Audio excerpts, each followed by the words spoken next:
मेरे पैनल से कोई नहीं है, लेकिन मैं अकेला हूं, वो काफ़ी हूं।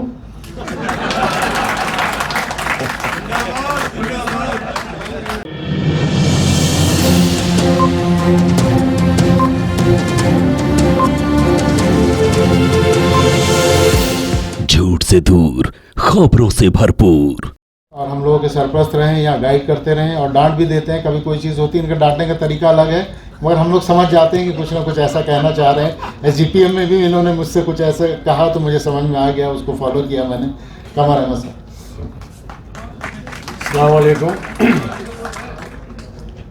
इस इलेक्शन के बाद इलेक्ट की गई नई टीम, जिसके लीडर हैं जनाब सलमान खुर्शीद साहब, और नए बोर्ड के मेंबर्स और नए EC के मेंबर्स, आप सबको इस जीत की बहुत बहुत मुबारकबाद।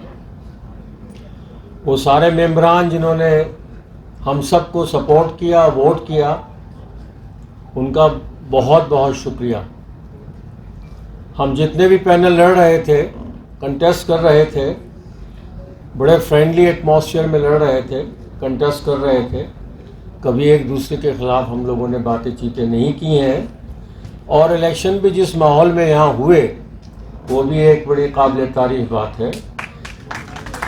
अब मैं आपको पिछले एक साल की हिस्ट्री तो नहीं बताऊंगा, लेकिन पिछले एक साल की हिस्ट्री इस्लामिक सेंटर की बड़ी मुश्किल रही है, क्योंकि हम उस दौर से गुजरे हैं, हमें मालूम है।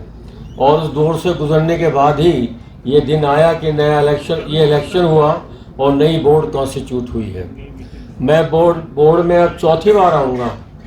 मुझे पैनल में मैंने काम किया पहला, उसका भी एक्सपीरियंस है। उसके बाद 2 बार आप लोगों ने ही मुझे जिताया और मैं इंडिपेंडेंट कैंडिडेट मेंबर की तरह बोर्ड में आया। जब मैं इंडिपेंडेंट मेंबर की बात करूंगा तो 2-3 आदमियों का नाम देना बड़ा ज़रूरी है, जिसमें HR खान सुहेल साहब, शाहिद जो आवाज़ जीत के यहाँ पर बैठे हुए हैं, और गुप्ता जी सामने बैठे हुए हैं।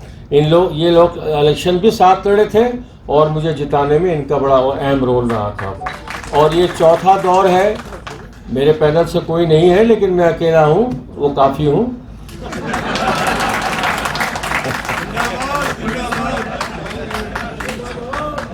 नहीं, मुझे 15 साल का तजुर्बा है, उसके बिना पे कह रहा हूं। यहाँ की अच्छाइयाँ, यहाँ की कमियाँ, यहाँ क्या करना है क्या नहीं करना है, मुझे सब मालूम है। जी जी हाँ, जी हाँ। तो इंशाल्लाह अब नई टीम में, नई क़यादत में सेंटर नई हाइट्स पे पहुँचेगा, ये मेरी दुआ है। Thank you.